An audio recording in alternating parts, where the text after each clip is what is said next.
auzu billahi mina seytaan rajim bismillahi rahmaani rahim alhamdulilah rabbil alamin amin Saidoubah video production family bi ñoo leen amaloon jotaay bi tey jotaay bii nag tey dañ amoon yenn bagage yi ñu leen bëggoon a woon waaye itam am na li nga xam ne loolu mooy boppa bi mooy ne dama am gan tey mu ñëw seet si ma fi suma studio bi gan boo xam ne nii dafa important si man gan boo xam ne nii ma bëggoon leen a wax kan mooy kan ma bëggoon leen a wax fan laa jaar ak moom ma bëggoon leen a wax si li ma nekk nii tey gannaaw yàlla ak yonent bi moom moo may woon yoon bi moo ma jàppale moo ma advice ba nga xam ne ma toll fi ma toll nii moom fu mu nekk nii vidéo bi nga xam ne moom laa nekk di def man maa moom ñoo ko doon def moom léegi moom place am egga na si beneen level ndik mu ngi monitor di manage benn télévision boo xam ne moom si loolu la nekk right now loolu moo tax nga gis mu bàyyee ma li nga xam ne moom lañ bokkoon man maa moom te man tamit léegi tey ma invite woon ko suma kër woon ko si li ma nekka gërëm ko si bi nga xam ne loolu la ma jàppale te lii ñii suma famille bi fii ñoom am nañ lu bari luñ ci mun a witness loo xam ne saa yu nekka def dee bàyyi soxlaam bi mu ñëw suma kër lu ma am lu ma laajte dama ko dee oo mu ñëw ba suma kër mu toog fii ñu waxtaan mu woon ma lu baree bare te gannaaw yàlla tam moom moo tax ma xamante Gambien si moom moo tax may dem si programme yi ba nga xam ne Gambien si gis ma xamee ma ràññee ma ba di ma jox seen business yi mooy kan koo xam ne du gan si yéen mooy Lamin Marong suma badi bu nkala nag waaye bentey rek moom suma boos la su ma bu ma ne suma boos la di vidéo bii may def nii man bi ma nekkee Gambia dooroon naa ko fa ak photographe waaye eegutoon si leebul bi ma eega nii tey leebul bi ma eega nii tey soo gisee ma eege ko gannaaw yàlla ak yonent comme ni ma leen ko waxee moom si ñi ma gën a jàppale la naka la ma jàppale moom moo ma daan enu maa moom ñoo daan liggéey ñuy dem programme yi may ko jàppaleel di ko vidéo nit ñi di ma gis ci ba bi nga xamee ne pare naa tam pour ubbi suma compagnie boppa dama ko teg ma wax ko li nga xam ne loolu laa xalaat mu ànda si te mu ñaan si te mu encourage ma si discourage wut ma continuer si am na nag ñu bari ñu ngi foog ne ndax man maa moom dañ am problème looloo tax nag programme bi mu important lu baree bari si man pour woon leen ne maa moom réeroo wuñ saa yu nekk ñu ngi déggoo saa yu nekk mu ngi ñëw suma kër suma famille doom dinañ ko witness sa lu ma am sola si ñu système bi def moom laa dee oo mu ñëw mu woon ma yu baree bari yoo xam ne nii man suma xam-xam eegu tawoon foofu ba suma xam-xam eega fa ba yàlla def mu nekk nii man ma toxu ma emaluma suma business si vidéo rek ma dugal si music système bi ma dugal si ba am ay bagages yi nii nga xam ne ay mic lañ pour conférence yi am ay bagages yi nii nga xam ne pour comme daayira yi su amee ak yooyu yëpp soo looloo taxoon ma oo ko tey ma woon ko ne ko sa taalibe bi day fu mu ne nii fii la tollu ndax nit ku nekk rek ak lu mun di mel rek da nga war a fàttaliku démba dafa important nit ki soo ñëwee si béréb ki nga xam ne moom moo la woon yoon bi kooku warloo koo fàtte ki nga xam ne moom moo tax ndig yàlla moom du wàcca mu téye sa loxo yóbbu la fen toujours daf lay boole ak ki nga xam ne moo la fa jiitu mu jàppale la ba nga xam ne yow nga xamante ak nit ñi ma di ko gërëm bu baax a baax nag di kontaan si moom di ko ñaanal yàlla moom itam si lim jàppa yàlla na ko yàlla yóbbu si kanam di ko ñaanal yàlla mu may ko wérgu yaram ak fan bu gudda musal ko si seytaane ba nga xam ne moom itam si li nga xam ne moom la yaakaar si moom la jàppa yàlla yóbbu ko kanam ba nga xam ne moom dina ko njëriñoo si njabootam gi mooy Lamin Marong bi mi nga xam ne du gan si yéen yàgg na fii di vidéo fii si programme yi Gambien si amul lu mu fi defut ak yéen soo yéen a ma ko gën a xam waaye pour xamal leen rek ne man maa moom jàmm bi dox suma diggantee moom bi ma ko xamee ba léegi moo nekk suma diggantee moom te réeroo wuñ saa yu nekka maa ngi wax ak moom mu ngi wax ak man lu ma am balaa ko keneen di yëg moom bokk na si ñi ko njëkkaa yëg soo léegi nag dinaa ko jox kaddu bi moom tam su amee anything lu mu ci sànni dina ko ci sànni suma jabar tam dina ci am lu mu ci sànni ak suma doom bi fii muy suma présidente bi dina am lu mu ci sànni kon Jaari ak Ramata Ramatulaay kii mooy Lamin Marong yan duggaan si yéen bi moo ñëw fii si kër gi di ma jàppale ma di ko laaj yëpp si seen kanam la ñuy kon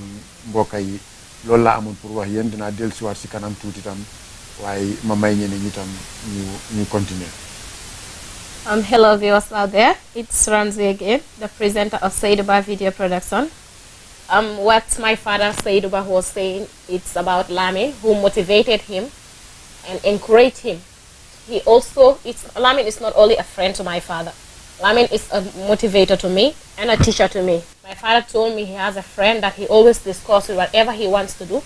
By then I didn't know Lamin, but when I came here a few months ago, I met him. He was one of the first people I met here who told me some of the things that a parent will tell a child. And also, when my father was about to start this business, Lamin was the first person he consulted because they have been working together for some time now. There was a time I think they lived together. So Lamin is like a brother now to my father. He is not only a friend. And he is part of us, even though he's our body bunker. But he is still part of us. And Lamin is not a person who is jealous. Even if he is busy, no matter the time you call him, no matter the time you send an email that you need him, he will always be around. From there, when my father wanted to venture into the musical set, my father spoke to him. He told my father some of the things to follow. As I said earlier, he is a teacher to us because he started it well before us. He is now working with a TV company, so he knows what we don't know. He came here, talked to us, told us some of the things that we should do, and we always follow. My father is a person that does not also take people for granted. Whatever you tell him, he always try to follow, which is a very good thing about him, and I wish I could follow those steps because he always learned from people. And I, as a presenter, I'm a young presenter just starting up now. Lamin always rectifies me. He always tells me some of the things I need to learn because he has been doing this for a while now. So he is a person that I just cannot see like a friend to my father, but he is like my biological father. And there is nothing much that we can do if not to thank Lamin and pray for him. He is one of the best people you can ever come across in this world. Because a person who is not jealous of what you are achieving is a person that is next to you. And a person next to you is mostly called a relative. We have relatives not only by blood, but people around you are your relatives. People who want you to progress. And that is what Uncle Lamin is to us. Uncle Lamin, we are all saying thank you to you. We have gone too far with you. And we have taken so much of your time. Whenever we need you, you come, no matter how late it is. We want to apologize for all those things and say big thank you to you. We pray to God that He grant you what you want and bless you and your family. Comme niko suma doom bi waxee rek man maa Lamin du tey démba la woon te maa ngi ñaan yàlla mu continuer ba nga xam ne nit ñi liñ foogoon pour ñu xam ne du loolu moom moo fa nekka maa ngi ci profito tam di si gërëm tam suma jabar muy jaari GARJO mi nga xam ne moom itam jàppale na ma bu baax a baax si lii may def nii dafa bokk si suma caméraman yi moom programme yi ngeen di gis ma def ma ak imam foole ma fekk maa ngi toog rek moom mooy kii vidéo moom moo vidéo programme yooyu ngay gis noonu kon nag waa afdaay la nag waaye bentey rek moom jàngal naa ko moom itam ba nga xam ne mun na ñun Saidoubah Video Production dafa am benn baat bi Mohamed Dia waxoon Gambia ma déggoon ko bi moo ubbi compagnie am bi mooy QCell mu ne we are not here to compete but we are here to contribute word boobu duma ko mos a fàtte so ñun Saidoubah Video Production tam ñëwuñ pour compete dañ ñëw pour contribute si kaw ñi ñu fi jiitu liñ nekkoon di def ñun tam ñu yokka si li nga xam ne moom lañ am ak moom lañ mun pour rek yëpp ñun ñëpp muy ñoom ak ñun ñëpp suñ eeb mooy ñun Gambian si rek li nga xam ne soxla nañ ko ak muy sénégalais ak ñun mbokki africain yëpp loo xam ne soxla nañ ko rek nga xam ne dinañ ko mun a am si ñun nit ku ñuul yi nga xam ne comme ñoom nga xam ne du jafe si ñoom loolu lañ nekk di def loolu lañ nekk di try soo ñun computun kenn dañoo ñëw pour contribute soo loolu moom laa si bëggoon a yokka nga xam ne fu mu nekk nii ma may suma jabar tam moom tam su dee am na tuuti lu mu si wax after na ñu may Lamin tam moom mi nga xam ne moom mooy suma gan bi tey mu wax ñu moom itam luy xalaatam si business bi. Bismillahi mina seytaani rajim bismillahi rahmaani rahim asalaamaaleykum maa ngi leen di nuyu ku nekk ci sa tur ak sa sant yow nag gërëm nga ma waaye duma la gërëm Lamin lay gërëm ak si Lamin suma buroda la yaa ngi wax naan xaw ma kañ nga ko xam waaye maa la njëkk a xam Lamin bu fekkee place nga ut itam déedéet man waxoon nañ ma ne yow waa afday nga da ngeen mën a xuloo duma la faale non Lamin dama yàgga nag ak moom ndax yàlla def na man sax bi ma amee doom Lamin moom moo ñëwoon vidéo suma ngénte mami di ñoo tëj kaset bi tam ñoo fa nekkoon tam so ñu nekk Oslo nag nekk dëkkin bu rafet musuma am ak moom maxaar ma yàlla jàmm ak salaam rek moo nekk suñu diggante léegi yàlla def ma sëy ak Saidoubah mu gën a yokk nag relationship bi so moom it maa ngi ko ñaanal yàlla moom tam ci lim nekka yal na ko yàlla jàppaleel saxal ci lim nekka musal ko moom tam si cat ak seytaane ak musiga ak balaa nag duma wax lu bari waaye liñ laa wax rek mooy jërëjëf parce que tam nit su bàyyi soxlaam ñëw nekk si yow parce que fii kenn amul time koo gis rek yaa ngi roos waaye ku bàyyi time mam depuis ci ngoon benn tey mu ngi fi ñu añ ba pare toog waxtaan loolu yëpp lu dafa sori su ñun daal soo comme li ko Ramatulaay waxee rek ñu ngi laa wax jërëjëf yàlla mi am fay yal na la yàlla fay. waaw balaa ñoo jox Lamin programme bi gis nga yàlla moom mbiram moom rek moo ko xam ñim dee boole moom xam na li tax mu di leen boole man bi ma nekkee Gambia dama doon sampa suma liggéey bi mujj bi mooy contracteur laa woon di sampa suma électricien bi nga xam ne moom moo ma daan wayal si building yi ma daan sampa ñu ngi koy Umar Marong rakki Lamin la ñoo bokk benn baay kon nga xam ne famille bi yàlla moo ma boolee ñoom te Umar mu nekkoon xale bu yaru moom tam respect liggéeyam mu jàppale ma woon si suma compagnie bi foofu kon mbiri yàlla ni moo doxee te bi ma xamantee Lamin boobu xaw ma woon ne moom mooy magi Umar dama daan dégg rek muy wax ne am naa suma bu nekk noowee buroo rek la dee wax soo ba si biir loolu si biir waxtaan si laa soog a xam ne kon moom mooy magi Umar boobu noonu kon nga xam ne famille bi yàlla moo ma boolee ñoom du tey kon Lamin tam leneen li ma la bëggoon a yokkal maa ngi door benn programme tam bi nga xam ne ñu ngi ko ooyee diine ak jamono li ma ci jublu mooy saa yu nekk rek bëgg naa weekend bu nekk rek mu am imaam o borom xam-xam bi ma waxtaanal ñu ut benn teema bi ñu waxtaan door nañ ko def na ñaari yoon ma ak imaam Ibrahima Seydi mi nga xam ne moom tam mu ngi ma jàppale bu baax a baax ma ngi ko gërëm di ko ñaanal yàlla ndax yàlla bàyyi ko suñ kanam saa yu ma ko soolee su ma ko waxee imaam man de dama amoon yu ma la bëggoon a waxtaan ak yow def maa wax ne rek ñëwal démba si guddi rek laa mujjee wax ak moom 12 o'clock si guddi maa ngi wax ak imaam parce que dañ waroon a am programme si weekend bi mu tombé mu ngi am yeneen programme mu kool ma mu woon ma ne ma nañ ko bàyyi ba next weekend parce que weekend bi dafa am programme bi mu teg dafa guddee kon nga xam ne imaam nekk na nit ko xam ne nit ku oyof la mënoon naa wax ne man maa ko soxla soo moom jarul di ma kool maa ngi ko gërëm di ko ñaanal yàlla na ko yàlla bàyyi suñ kanam may ko fan bu gudda ak wér gu yaram ndax ñu mu di ñu rectifier si suñ diine bi di ñun amuñ dara lu dul suñ diine bi programme boobu tam ma yegal la ko nga xam ne maa ngi si programme boobu tam maa ngi door tam di def ay advertisement pour nit ñi koo xam ne bugga nga ñu advertise la dara si social media bi boobu RAMZY dina leen si wax tamit si English bi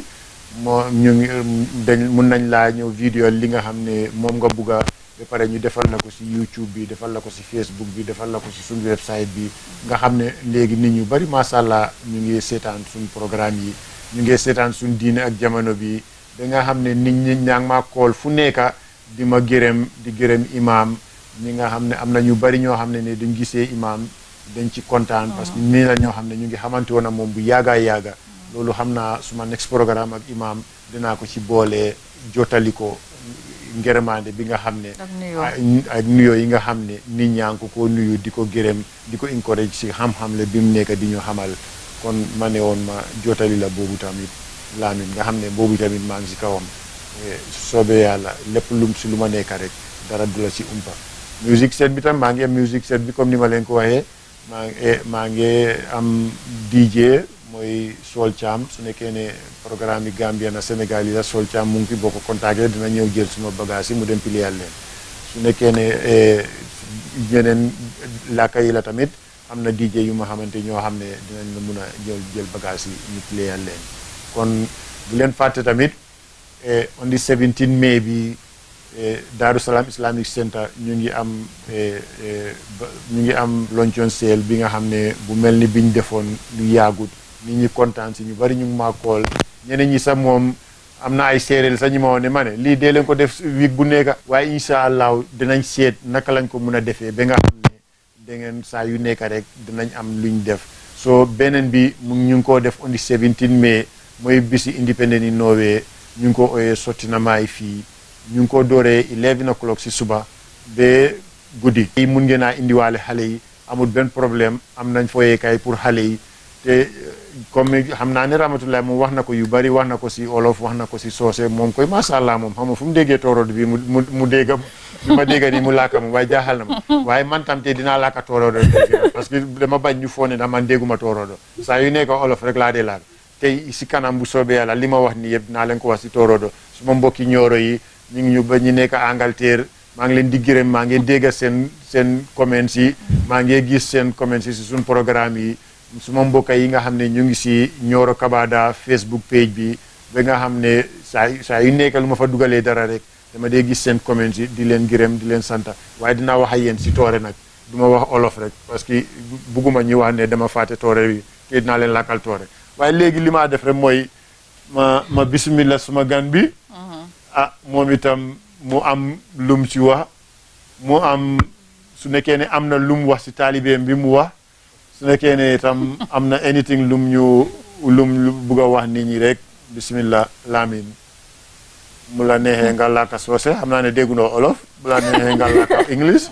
waaw so boo laaka rek baax na Ramatulaay dina ko translate boo laakee English dina ko wax si olof boo laakee soose mun ngaa laaka soose tam bu la neexee moom mu translate ko waaye dafa des si yow lu gën a yomb si yow rek. Good evening, everyone. I pardon to all the viewers. I will take this in local language and Ramu can translate for the benefit of all listeners.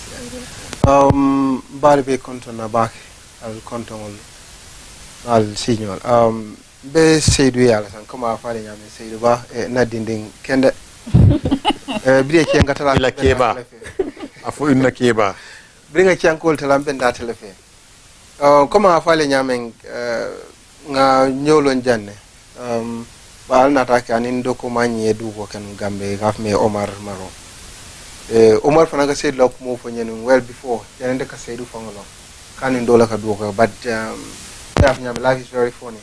ikata ku do ko na you never know how it's going to end so bin anara ke mita nada si wayat na fon hayita ñola bak because ning tulung bade je sobias de isa was yet on the bucket but you're very easy to deal with because ni momo me camera ko me na mari nyolon ta mace ko mobile that quality so katna le mulka hanila no food to discuss about anything ni yo si men ke have almost like 5 months or more na mana si van ka ko dala ku yato yo ku sabo nyote and in mo yesi to get along, it has to be both sides. Because life is like push and pull. So, but in a moment, see that for that long, in any agreement, sort of. But for us too, we never argue. It never happened. Yes, face it and it never happened. And that alone, I'm very humble. Come also the alonko in America, discussion without agreeing or any fight. Often, video product you want to be part of it and the mojamal arme anko ikalafika okay but they don't take it serious but coming near for nyame before if anything ila fapuka ke ila mechi we tulungoni kalanta ya put aside because if lo bukata no yo and bri ko nyoko dala nyim fendete dala you love it because he back in Gambia. And Brinia starting now, do you want to learn? You're hungry to learn more. So, Kaitan and the Prine Maria do and anything me along Kaye Jahal, Bokala 8 you just ask. ning along we sit and discuss and find solution and opportunity member media ni aje saying Gambia mo bonkle ni along media enta ka folo ko dal mama fong handomande. It's just like welcome, it's just like a virgin when it comes to media. So ni mo ba ke kan ito ko kamo dole kono sidi kafo man la fi me ke kan kare dunje ke fana batan. Because you don't control media. It is a menke no you do your part to entertain and educate our people. So I need to be into ko saying into the mabeja I cannot feed the whole Gambia of media. It's not possible. If we kara di dola liyake, then you go together puka banku and develop. Because without media, banku bukata no nyada. Ika banku dole kara nyadi le through media. Yaje bengine ke kanga yin benefit if one try to implement that. So niye moja me along ko dal ilafta purko okay. It is in menke no retela miro wolong ye mako in any way you can. Anu kafu ko ning ngado ko ka kar bulo na ka do ko. It could start no le be then I start the next day maybe I can come work under you. Who knows? So ikono yele more whatever you will after menke la nu ale along do detail. Why not you share? And the men started I'm really inspired because ni mo le do ko kala ngeje no falan how they end up. Even a proper camera ibasa no for so any more do me along ko yajek every month is getting to another level. Okay, then is from local wow. Nim send me along ko this is what I wish because it could currently lack a left late albo so me katate katambi for one. By mo currently we no more do ko gena ra mo yata kaka boy silo ka ko amon ku ke no fine. It about for that thing me for a sign. You don't tell a fail but forward from our fail. So Yemen achieved thing with this short periods I can't put word on it to be honest. Thank you. And you get you're a person me along who anything you do you involve people. And okaitan the life you grow very fast. To like society more dolbeje me along who they're not that high. They need love for Kugale yeah for that they trying to give you a wrong information. To me along I can't think of it. And the family for nata mutefe you need to left our man laugh you might succeed but it's going to take very long time before you get difficult. Yeah, but if for they are 100% behind you or from left for kill you get it quicker. Ramu she just get into media now. But the way Ngaji Nyame and see continues, he can be extremely one of the icons the country can never produce. Trust me. There is a lot to learn. And Ngaji Kodal is willing to learn. So Ngaji Nyame now continue to work that sky is the limit. And they are really it's worth of the money. And Nimulia Mutefe Koya Kenyameng, Yakodal Yankel not pretty for them because Kudo can make your comment. You have to love it. Because your message is going to take a while before but you also contribute something to the society, to the community.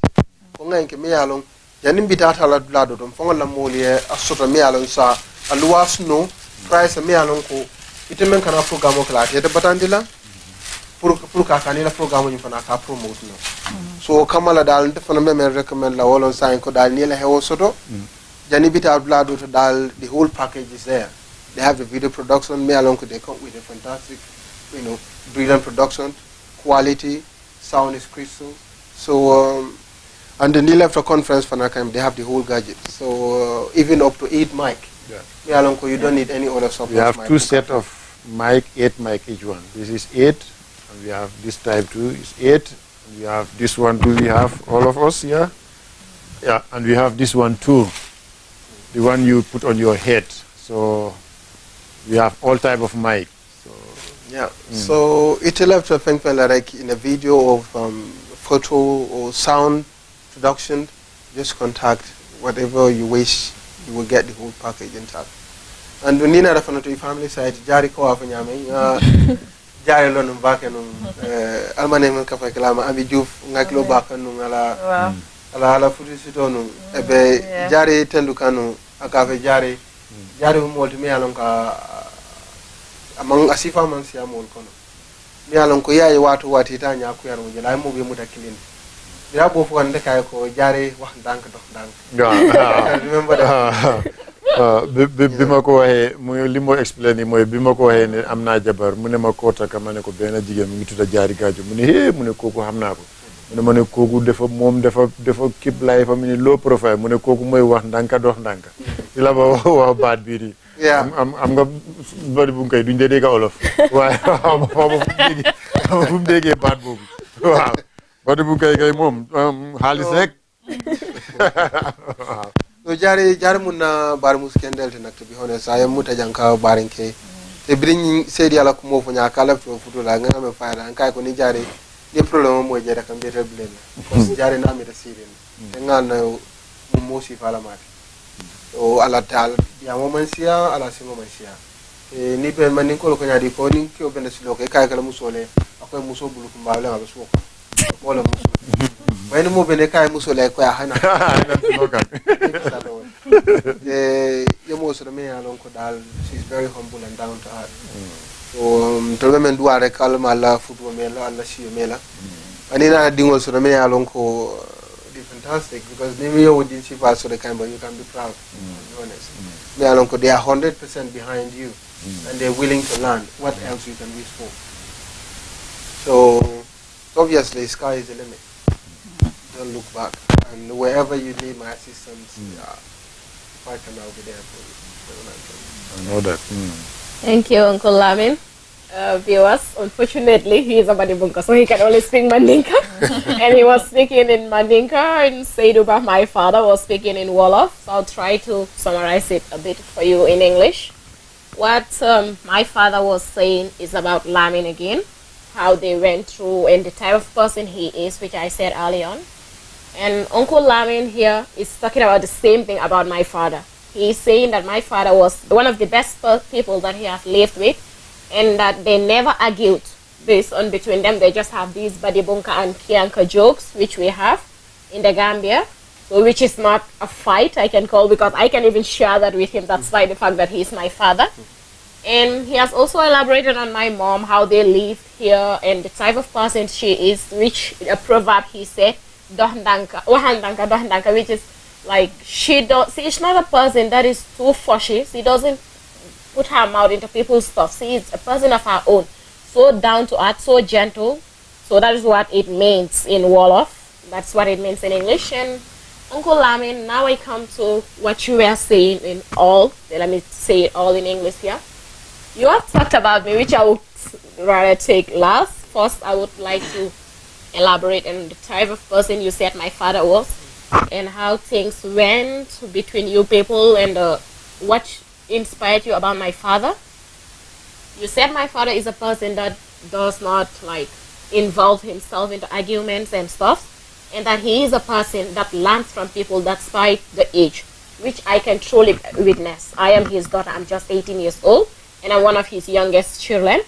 My father always called me and to learn from me, which many parents today will not do, because he said, this is my child, I gave birth to him or her, and I've brought him or her up, so why should I learn from? Many of us here are too proud of who we are. See, excuse me, Ramzy, she is not only my presenter, she is also my secretary. She is the one that typed for me, because sometimes, because of this Norwegian, I forget the English spelling. So I just call her, I say, Ramzy, how do we spell this in English? Then she come and help me. So it's not only a presenter, but even is my secretary also. Yes. This is what many people will not do. Many people will not do. I can barely say that. Many will not learn from their kids because of too proud. But because my father has always taken the opportunity to learn from people. Lamin is a friend to my father. He is a father to me because he is a friend to my father. But my father is older than him. And my father's company today is where it is because of Lamin. Nando caring all them. So he could have said, this is my younger brother, or even my younger ones are older than this guy. So why should I come to him? No, he didn't do that. And Lamin have taken the opportunity of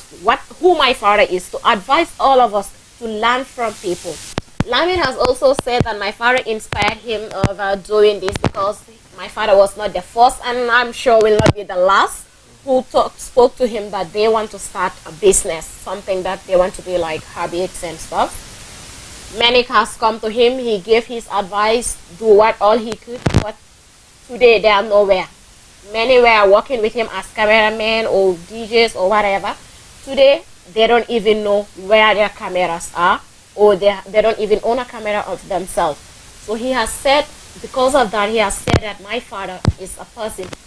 who will always do what he wants, which I can also barely witness. If my father said, I want to do this, he means it. No matter what it would take him, he is always ready to spend to do what he is. mbokk yi ma yokka si tuuti rek am na li ma bëggoon a yéega si suñ viewers yi gis naa ne fu mu nekk nii suñ viewers yaa ngi bari te xam naa ne Facebook bi moom ëppa doole bi yëpp si computer mbaate mobile la ko nit ñi di seetaan ñun suñ vidéo yi dañ ko dee dugal si Facebook bi waaye dañ ko dee dugal si YouTube bi dañ ko dee dugal si Saidoubah.com si suñ website bi tam nga xam ne mun nga su nekkee yaa ngi amee ruko mun ngaa seetaan suñ vidéo bi direct si YouTube bi from si sa TV bi direct sa TV bi nga xam ne ci ngaa gën a am quality bi ci ngaa gën a am picture bu rafet bi ak picture bu yaatu bi te léegi tam si di same ruko bi mun ngeen faa download seen Facebook bi mun ngaa download sa Facebook bi si sa ruko bi nga soo buggee seetaan anything si suñ vidéo yi dangaa dem rek si sa Facebook bi rek sa ruko bi nga am ko si sa télé bi su nekkee ne am nga bugga ngeen anything information about naka la ñoo downloadé Facebook bi wala YouTube bi si seen ruko bi pour ngeen mun a seetaan suñu programme yi si TV bi boobu mun ngeen ñoo call boo leen ñu callee man danaa leen jàppale ba nga xam ne da ngeen ko mun a am si seen télé yi nga xam ne da ngeen ko mun a seetaan soo leen toogee kër nii comme vidéo yi nga xam ne mu ngi xala gudda passé na 30 minutes du easy pour nga seetaan ko si mobile waaye boo toogee kër nga noppale ko relax mun nga koo taal si sa télé bi nga seetaan ko fa ba nga xam ne da nga ci gis njëriñ bi lu mel ni suñ diina jamono bi nga xam ne da nga ko fa mun a seetaan muy si Facebook bi muy si YouTube bi mun nga ko download si ruko bi nga am ko fa am na tam benn bi ñu ooyee Chromecast am na benn chip bu tudda Chromecast moom seerut 300 kuruna lay jar boo ko jëndee tam mun naa la ko installal si sa TV bi nga xam ne da nga mun a am direct YouTube si sa TV bi tam su nekkee amuloo ruko bi su ko defee vidéo yi yëpp da nga leen mun a seetaan foofu turu boobu nga xam ne da nga koo seetaan direct si sa télé bi instead of di ko seetaan si mobile bi because gis naa ne suñ diina jamono bi nga xam ne moom lañ mujjee def mooy bi nga xam ne imam Seydi mu ngi doon waxtaan affaire yi green jihad boobu dafa xaloon a gudda tuuti waaye da nga gis ne dafa xala naxaree seetaan si mobile waaye soo ko amee Chromecast boobu mbaate nga am ruko bi mun nga ko seetaan direct si TV bi mu ngi si YouTube bi soo buggee dem si suñ YouTube channel bi dangaa dem Saidoubah video production di nga am suñu YouTube channel bi soo demee tamit si www.saidoubah.com da nga fa fekk vidéo yi nga xam ne moom la ñu def yëpp su boobaa da nga mën a seetaan lii nga xam ne moom lañ nekk di wax yëpp ak moom lañ nekk di indi yëpp foofu te lii yëpp du leen cost dara pour ngeen seetaan ko soo kon loolu laa amoon pour yokka si loolu kon mbokk yi waxoon naa leen ne dinaa wax tuuti toore léegi bàyyi ma wax suma waa mbokki tooroodo itam just a short advert. On 7th May, Monday morning live at Cosmopolite. 8 o'clock, be there. The whole Oslo is going to be there. Don't miss it. waaw mooy lim doon wax noonu léegi boobu tam li important la suñ benn artiste la bu jógee Gambia comme man ni ma leen ko waxee rek ñun Gambian lañ dañ am pour jàppalante ñu ngi am benn artiste boo xam ne mu ngi am doole tey mu ngi jóg ñu ngi ko ooyee Manding Mori mu ngi right now already mu ngi Oslo mu ngi war a play on the 7 May ci Cosmo Flight programme baa ngi start 8 o'clock so dama bugg a ñun ñëpp ñu dem supporti ko ñu xam ne doomi africain la not only Gambian waaye doomi africain la doomi Sénégambia la doomi Gambia la nañ ko dem support on the 7 May ci Cosmo Flight moom la Lamin doon wax noonu ñoom Lamin nag ñoom ñoo amee programme boobu ñoom ñooy boppa bi ñoom ñooy yëpp ñooy organisé yi ñooy def lu nekka man sax dinaa fa nekka incha allah Saidoubah video production fa nekka maa ngi fa nag pour jàppale suma broda bi pour jàppale Lamin wax naa ko ne fu ma soolee rek na ma kool su nekkee ne am naa time bi rek dinaa bàyyi li ma nekka pour ma dem jàppali ko parce que man sax yu ma ko soolee su ma ko koolee rek dina ma ñëw jàppali bis boobu maa ngi am programme waaye dinaa fee ba nga xam ne dinaa ut ku ma defal sama programme bi ma dem jàppale ko si su programme am bi loolu la doon wax noonu si English léegi li ma leen bëggoon a wax noonu du sori lu tuuti la rek parce que Ramzy moom ëpp làkka tooro moom dafa foo ne moom a gën a dégg a toore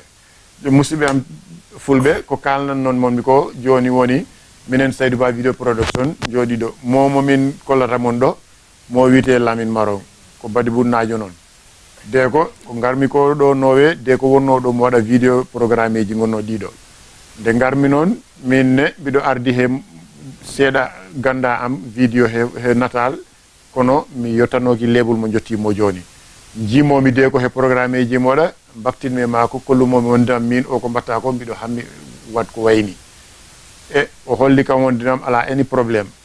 kalan tami halano mo on do he amen minen wondugo Allah wadi non wadi time kamum mido gonmi noddumomi kala mo bommi min de bido hammi daydo gonmi do so o noddi kam min gondi dollar wotare min gondi lebbi joyi der din lebbi joyi mbi nga simo ya video kala min jaada bido mbada laabi didi tati fonction min jaadi rek mi caméra horem parce que ta mbido hammuno continue go he mum gonmi e mago mo kam nawa programme ji mago de ko holli kam client obe ambe fof de ko watindiri kam he mabe jon non alhamdulillah de ko mo liggo he télévision goddo mo ganda ko gambiyanobe jimo de mon be mbita kibarobe mbiyannomo kono joni ko MAMOS TV so joni de ko ton woni mo programme ko badami ko joni jude mako hewa hen no bete danaka ko min tan heddi e mum kono ha hande jam gonnodo mo hangdamen mon woni hangdamen kala do kajor momi simi noddu mom o arat do min gondo ko studio am do woni min hande mo arno do pour largo kam bi mi holla mon de ko ne e ko wal ko he ko mo holla mon ko mo woni de ko e ko wadani kam e ko walli kam sa kala waktu rek simi noddu mom rek o arat kala ko kam mom mi lamdoro mo halnat kam so on wonno mo programme min kalano do hande taxi he ne joni bido mo kollano di mayigaji di joni bidon jogi di mayigeji ni sifa di ganduda ko di wireless di ko conference mic di mo ko sed mayigay jetati neddo fo do jodda do hebat mic horema be pare bidon jogi di do mayigaji sifaji ne di ne ko kesi do maaji jogi deje ni jetati bidon jogi di mayigaji di be batta di hore hene di ne ko jetati bidon jogi di ne do min batti di do min do fo goto fo mo di goto he berne mum e commune kala no koy goddonu Ramatoulaye onon bido andi odon gandi Ramatoulaye bidda mo de ko ne de ko woni halanta kam bido on puddimi yigo video aji mako di e de ko ne mo kam walli no bete he programme mo do ne ko woni debbo mo de ko ne mo hen mo kam nang walli no bete he programme kala hen ko de ko hewar mako so programme ji di kewdi di jiton bido jodi hen bido hala de ko wata di video de ko debbo mo mi jangin mom hadde ko non jon do ne ko dadi pa ALIUE bidda mo de ko wata min do video o ko jiton ko do parce que on jima men fo mboron do de ko wata min do video de ko ne mo hebi dubi sappo teti tan bido mo jangina dabbi jango de ko o heba do nangi e lima do wasi affaire e dadi tam suma cameraman bu ndaw bi moy pa ALIUE mom mo ñu nekk di video fi right now mom tamit suma domi la mu ngi am 13 years rek so mom mo nekk di video bi ngeen di gis ni mom moko video so su boba na bu gana ngeen sen comment ndax video bi ndax ngeen ko gisee mom itam moy pa ALIUE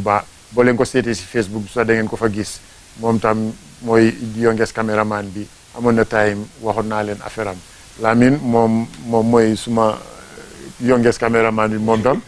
fum nekk ni mom mo nekk di video ni man suma famille ñepp ci bokka waaw légui tay ñu ndaw ñi tok fali tam légui tay ñu ñi tam ma bolé len ci so lo la amone pour wax len ma ngi len di gërem di len santa ci déglu bi ak seetaan bi su nekkee ne am na anything liñ fi wax loo xam ne ni njuumte la ngeen jégal ñu ngeen xam ne loolu taxu ñuy toog fii nga xam ne nit rek lañ ñun tam duñ yàlla duñ yenenti te nit moom dafay juum rek waaye lu ci baax tam ñu sante ko yàlla ngeen xam ne ñun li ñu gën a rek mooy ñun ñëpp ñu kontaan su nekkee ne tam am ngeen anything any comment rek comme ni ko Ramzy waxee rek www.saidoubah.com saidoubah@saidoubah.com loo leen su mën a téléphone bi 96703295 so loo leen ci am rek you are welcome so loolu la amoon pour wax léegi ku nekk rek su nekkee am na looy tëjee programme bi nga wax sa tëj am nga koy nuyu si programme bi tam nga nuyu ko Lamin tam su nekkee ne am na koo bugg a nuyu any other thing rek ñu tëjee ko noonu mun ngaa door te kañ be mo be kontona be la family be kontona who allow me to be here for that long around 6 nata and be kontona na jam fanan kam I feel like home really so ni an ka sawre ka jam fanan ko me kanyami tan dina da so be kontona momo yidunda kontona alam na lay jola anin na teria bette madan alma continue ala ma jawul korla so ite ko kudo ke ite kamera ko men kam wala makoy batti nyaadal wol tela tinyaro bay bare ala men beda ala dunna ninti nyaadal ten fanko menti ala wodi beda na men ko menti ala ya be sonende nya ko nga fu nyame ñu fenet me alon ko kaake maka ko men tundol fango because ni ka ko men tudo fango le bela camera la kele yake filmer si la bunkon wani ka boy kata modo la ke wodo ka film amma ke ko kodo da mala kai kai because munan na mole bu ko tuwa volta ka film ke because wawo ka fo nyaade every hour be njola ma gamen programme ni taraje kataje bidu so manda fo ni meje ko 4-5 o'clock ni mo lokki wato do ni ko be jolal awala it no go na so fana nyanda kaaje ko dal ni moje wa film ma je ko men ya jono la e film bari ko men kan karole di nyo e ba ko kuto so fonsin hakilo to nyota men ka da wala ka tinya men ka tinya wala ka da e ka kudo ke do kaye nya do nyama so nenga men fana tonye ul kono da me hako danila ko me ya fanya mara madu wala ka mistake so nin ku men fana tara silola amanke na sembot alal fana lanyi dawla so kamala ka ente bana diamo da na jang ko mbaful mo la barka bake alama nyi aussi Thank you, Uncle Lamin, for that. He speaks in Manica again. Don't blame him. He's from Manu. He was just trying to motivate. He was just giving words of wisdom and thank you to everybody and saying that we are doing this to help one another and not because of money, which I said earlier on before. Money cannot buy everything we need in this world. We need to understand each other. But for now, we're coming to close our program here. And for more information or any comment that you want to add on, you can call +47 9670 3295 +47 400 99670 or send us an email at saidoubah@saidoubah.com. With Saidoubah Video Production, we work to your satisfaction. jërëjëf mbokki déglukat yi fi mu nekk pare nañ pour close ñu ngi baalu comme kuñ fi tooñ rek nga xam ne doomu aadama moom moo mel noonu mutuñ waaye nag bu dee yiw tam yal na ko yàlla waatee rek li muslim asalaam waaw léegi li ma ci bëggoon a teg rek mooy man ni fi ma tëjee rek mooy next week ñu ngi am programme mooy bi nga xam ne si diine ak jamono bi affaire weeri koor bi lañ bëgg a waxtaanee dinaa profité fii rek mooy use introduction bi nga xam ne di next li ngeen di gis rek mooy programme bi si boppam next week dinaa waxtaan ak imam Seydi Waat affaire weeri koor bi comme programme bi dafa tudda diine ak jamono te ñun léegi diine bi mu ngi fa comme ni ma ko waxee woon jamono bi fi ñu nekk fii weeri koor lim aaye dafa bari te ñu ngi fii si dëkk boo xam ne ni dañ ko bokk ak ñeneen ñoo xam ne ñoom fonkuñ weeri koor bi ñooñu ni ñoo solo ak ni ñoo defee ñun suñ ooree imaam dinañ si leeral fan lañ ciy jëlee baakaar ak fan lañ si du jëlee baakaar ak tamit bari bu nga ko yeeg joolaa yi ak ñi nga xam ne séeréer yi ñoom ne duñ dee nangoo oor di wax ne seen biir yaa ngi métti te ñoom di wax ne docteur moo wax ne su boobaa tamit imaam dinañu si leeral loolu yëpp kon ma profité ma use bii nii rek pour nga xam ne next weekend diine ak jamono dinañ leen indil affaire yi weeri koor bi comme weeri koor baa ngi si yoon bi duma leen wax lu bari xaar leen ko rek si weekend bi dinañ ko am incha allah ngeen seetaan ko ngeen seet naka lañ war a defee weeri koor bi ak lan mooy njëriñu weeri koor bi asalaamaaleykum wa rahmatullahi wa barakaatu.